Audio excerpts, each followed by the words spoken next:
যে কোনো ঘরোয়া আয়োজনের হিট রেসিপি হচ্ছে কালাবোনা। আর সেটা যদি আপনি বাসায় থাকা মশলা দিয়ে রান্না করতে পারেন তাহলে তো কোনো কথাই নেই। কালাবোনাটা এমন হবে, মাংসটা থাকবে ভিতরে সফট আর উপরে হবে কিছুটা কালো। তাহলে আপনি ঠিকঠাক একটা কালাবোনা রান্নার জন্য আজকের রেসিপিটা দেখে নিন। কালাবোনা রান্নার জন্য আমি এখানে নিয়ে নিচ্ছি 2 কেজি গরুর মাংস। এখানে 1 কাপ পেঁয়াজ কুচি দিয়ে দিচ্ছি, সাথে কিছু আস্ত গরম মশলা দিয়ে দিলাম। আর এখানে 2 টেবিল চামচ দিয়ে দিচ্ছি মরিচের গুঁড়া, 1.5 চা চামচ দিয়ে দিচ্ছি হলুদের গুঁড়া, আর 1 টেবিল চামচ ধনিয়ার গুঁড়া, আর 1 টেবিল চামচ ভাজা জিরার গুঁড়া, স্বাদ মতো লবণ অ্যাড করে দিচ্ছি। আদা রসুন বাটা দিয়ে দিচ্ছি এখানে 3 টেবিল চামচ, গরম মশলার গুঁড়া দিয়ে দিচ্ছি 1 চা চামচ। তবে আজকের রান্নায় যদি ঠিকঠাক মাপে তেল দিতে চান এখানে 1.5 কাপের মতো তেল অ্যাড করতে পারেন। ভালো করে মাখিয়ে এই পাত্রটাকে চুলাতে বসিয়ে দিলাম আর মাঝারি আঁচে কষিয়ে নিচ্ছি। পানি ছাড়া রান্নাটা করতে হবে, এটাই হচ্ছে এই রান্নার টিপস।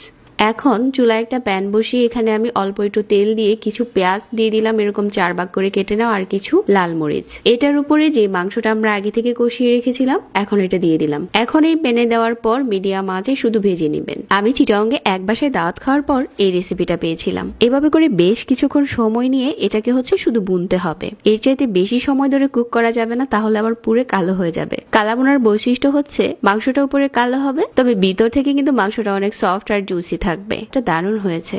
আজকের রেসিপি ভালো লাগলে প্লিজ ফলো করতে ভুলবেন না। সবাইকে ধন্যবাদ জানাচ্ছি। আল্লাহ হাফেজ।